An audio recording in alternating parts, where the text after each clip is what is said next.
Welcome everyone daily GK आ current affair class रे आज class रे आमे वैदिक एज रो जीके कवर करबा सहित किछि नुवा करंट अफेयर आ किछि पुराना करंट अफेयर रो रिवीजन मध्ये करबा ताल चलन आरंभ करबा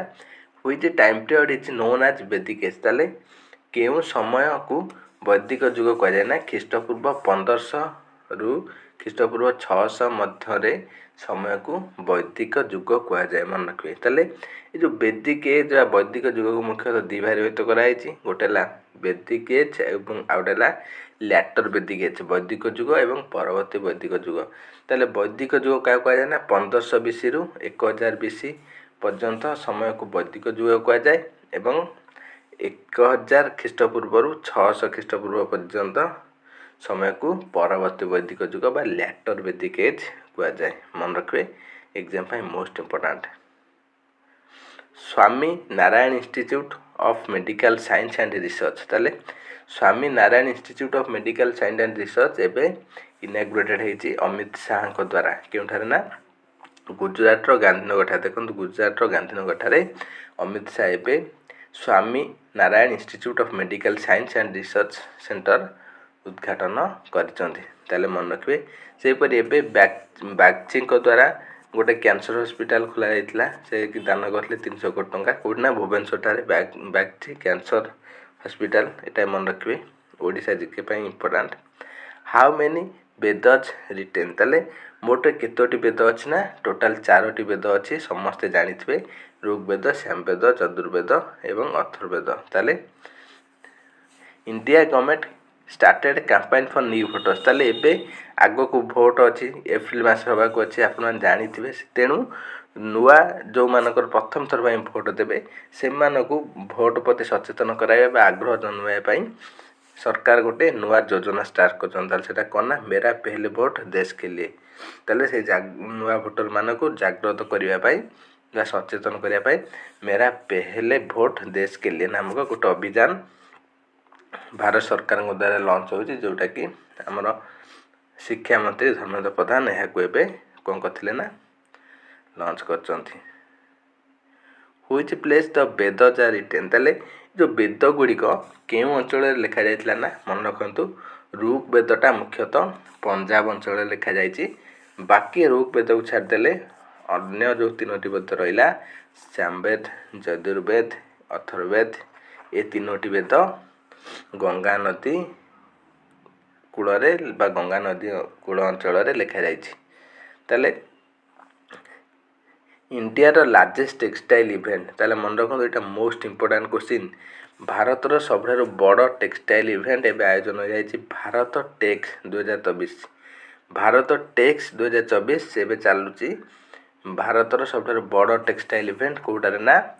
दिल्ली रो भारत मंडपम ठारे एबे आयोजन होउछि भारत टेक्स 2024 भारत रो सबठारु बड़ टेक्सटाइल इवेंट जोटा कि हमर प्रधानमंत्री मोदी याको उद्घाटन करछन्ती which Veda is known for melody and chants ताले केउ वेदटा संगीत पई मुख्यतः प्रसिद्ध बा जनाशुना ना सामवेद समस्त जानिथिबा आपण माने सामवेद रे गान सामर साम रथला ज्ञान बा गान सॉरी साम रथला गान कारण एथिरे गीत संबंधित लिखा जाइछि सामवेद रे why Rigveda is famous for ताले ऋग्वेदटा काहे कि प्रसिद्ध ना इंडियन फिलोसफी एंड रिलीजियस भारत दर्शन एवं विभिन्न धर्म सम्बन्धी से समय लोकमान अवस्था चलचलन ये विषय सब ऋग्वेद रे आपण माने पाइबे एटे मन रखंतु ऋग्वेद होची सबटार ओल्डेस्ट वेद सबटार पुराना वेद होला ऋग्वेद एटा प्रथम लिखा जाइतला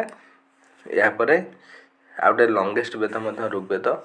ऋग्वेदटा सबटार बड़ अटे पुराना अटे एवं सबटार बड़ अटे तापर हम गोटे करंट अफेयर क्वेश्चन देखिबा an exhibition title Buddha Bhumi Bharat organised by state ताले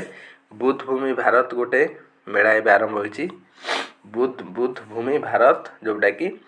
उत्तर प्रदेश एवं महाराष्ट्र उत्तर प्रदेश एवं मध्य प्रदेश सरकार मिसिकी स्टार्ट करचंती कोना बुद्ध भूमि भारत एग्जीबिशन ताले मन रखबे एटा मोस्ट इंपोर्टेंट बुद्ध भूमि भारत एग्जीबिशन उत्तर प्रदेश एवं मध्य प्रदेश सरकार मिसिकी स्टार्ट करचंती which river is most mention Rigveda. ତାହେଲେ ଋଗ୍ବେଦରେ କେଉଁ ନଦୀକୁ ସବୁଠାରୁ ପବିତ୍ର ନଦୀ ରୂପେ କୁହାଯାଇଛି ଏବଂ ବହୁତ ଥର ସବୁଠାରୁ ଅଧିକ ଥର ଏଇ ନଦୀ ବିଷୟରେ କୁହାଯାଇଛି କୋଉଟା ନା ତାହେଲେ ସରସ୍ୱତୀ ନଦୀ। ମନେ ରଖିବେ ଋଗ୍ବେଦରେ ସରସ୍ୱତୀ ନଦୀ ବିଷୟରେ ସବୁଠାରୁ ଅଧିକ ଥର କୁହାଯାଇଛି ଏବଂ ମୋଷ୍ଟ ପ୍ରୋମିନେଣ୍ଟ ଗଡ୍ ଏବଂ ଇନ୍ଦ୍ର। ଋଗ୍ବେଦରେ ସବୁଠାରୁ ବଡ଼ ଦେବତା କିଏ ଥିଲେ ନା ଇନ୍ଦ୍ର। ଇନ୍ଦ୍ର ସବୁଠାରୁ ମୁଖ୍ୟ ଦେବତା ଥିଲେ, ଯାହାକୁ ରେନ୍ ଆଣ୍ଡ ଥଣ୍ଡର ଦେବତା କୁହାଯାଏ ଆପଣମାନେ ଜାଣିଥିବେ। ଅରିଜିନାଲି କପି କେପ୍ଟ, ତାହେଲେ ଋଗ୍ବେଦର ଯେଉଁ ଅରିଜିନାଲ କପିଟା ବର୍ତ୍ତମାନ କେଉଁଠି ଅଛି ନା Bhandarkar oriental research institute Pune. ପୁନେର ଭଣ୍ଡାରକର ଓରିଏଣ୍ଟାଲ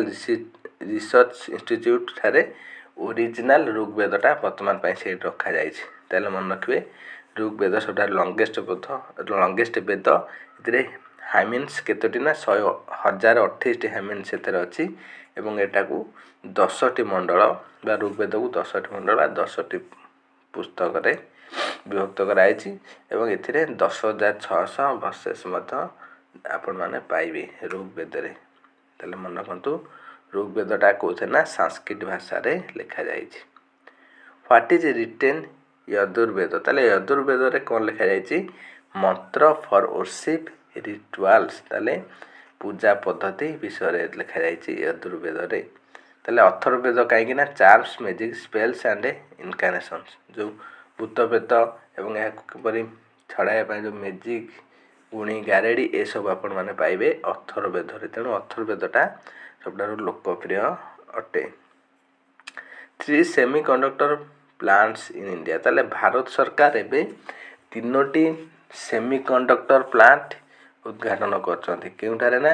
ଗୁଜୁରାଟରେ 2ଟି, ଆସାମରେ ଗୋଟାଏ। ମନେ ରଖିବେ ଧୋଲେରା, ଗୁଜୁରାଟ ଧୋଲେରା ଠାରେ ଗୋଟେ ସେମି କଣ୍ଡକ୍ଟର ପ୍ଲାଣ୍ଟ ଖୋଲାଯିବ। ସେହିପରି ଆସାମର ମୋରିଗାঁও ଠାରେ ମଧ୍ୟ ଗୋଟେ ଖୋଲାଯିବ। ଆଉ ଗୋଟେ ସନନ୍ଦ, ଗୁଜୁରାଟର ସନନ୍ଦ ଠାରେ ମଧ୍ୟ ଗୋଟେ କ'ଣ ଖୋଲାଯିବ ନା ସେମି କଣ୍ଡକ୍ଟର ପ୍ଲାଣ୍ଟ। ତାହେଲେ ଭାରତରେ ଏବେ 3ଟି ନୂଆ ସେମି କଣ୍ଡକ୍ଟର ପ୍ଲାଣ୍ଟ ଲାଗିବ, ମନେ ରଖିଥାନ୍ତୁ। Which language the original Veda are written, ତାହେଲେ ବେଦ ଗୁଡ଼ିକ ପୁରା ମୁଖ୍ୟ ବେଦ ଯେଉଁଗୁଡ଼ା ଓରିଜିନାଲ ବେଦ ଗୁଡ଼ିକ କେଉଁ ଭାଷାରେ ଲେଖା ଯାଇଥିଲା ନା ସାଂସ୍କ୍ରିଟ ଭାଷାରେ ଲେଖା ଯାଇଥିଲା। ଥାର୍ଡ଼ ମଣ୍ଡଳ ଋଗ୍ବେଦ ଗାୟତ୍ରୀ ମନ୍ତ୍ର, ଋଗ୍ବେଦର ତୃତୀୟ ମଣ୍ଡଳରେ ଆପଣ ଗାୟତ୍ରୀ ମନ୍ତ୍ର ଉଲ୍ଲେଖ ଅଛି। ଧନ୍ୟବାଦ ଫ୍ରେଣ୍ଡ, ସେଇଭଳି ନୂଆ ନୂଆ ଭିଡ଼ିଓ ପାଇବେ। ଆମକୁ ଲାଇକ୍, ସବସ୍କ୍ରାଇବ୍, ସେୟାର କରନ୍ତୁ। Thanks for watching, take care, bye bye.